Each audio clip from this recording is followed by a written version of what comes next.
Melatonin is often known as the sleep hormone, helping your body know when it's time to fall asleep, when it's time to wake up. But now researchers are suggesting it could have an unexpected side effect, in this case, weight loss. Take a look. In a country where over 30% of the population is obese, it's no wonder millions of Americans are trying anything and everything to get healthy and lose fat. Now, researchers from overseas and the University of Texas have discovered that taking melatonin may increase fat loss. Melatonin is the same supplements that sold over the counter to aid jet lag, and many people take it before bed. But the question is, can it now help with the extra bulge in your belly? Okay, I know what everyone's thinking. I gotta go to the store, I gotta get me some. That's why we do what we do here, okay? Because I didn't want everyone just run into the store. But right now, hey, 3 million American adults, 500,000 kids take melatonin. And it was interesting, this study wasn't on humans, which is very important. Because we are a society that suffers with a lack of sleep. We're a society that's suffering with being overweight and obese.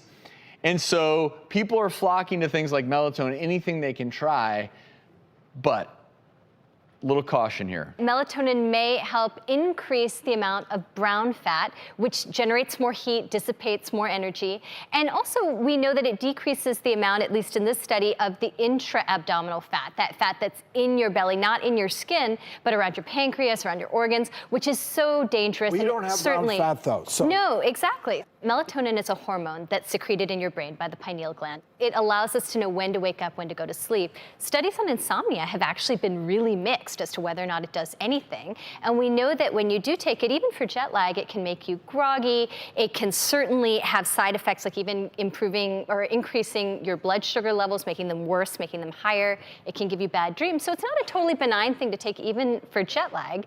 But in this case, I think it's important to point out that it's a supplement. So it's not a medication. It's not regulated the same way as a medication is.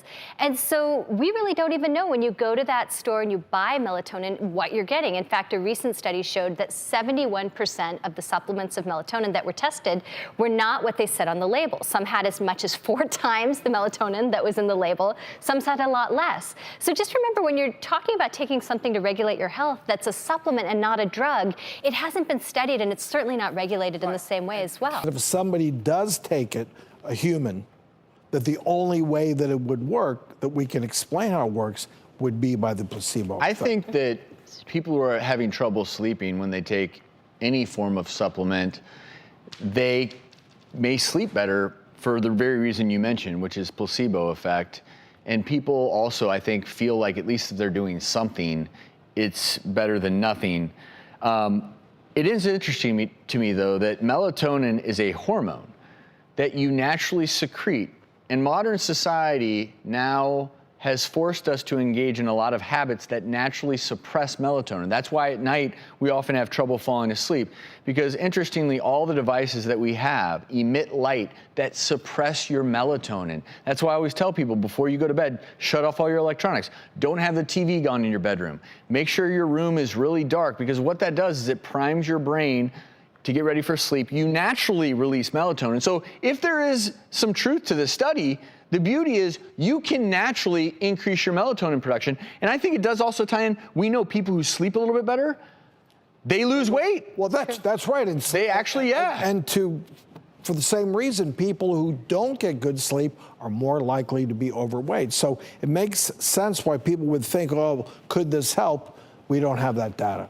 And if you are going to take melatonin, I would just recommend discussing it with your doctor and make sure you are sourcing from a manufacturer that you trust. We'll be right back.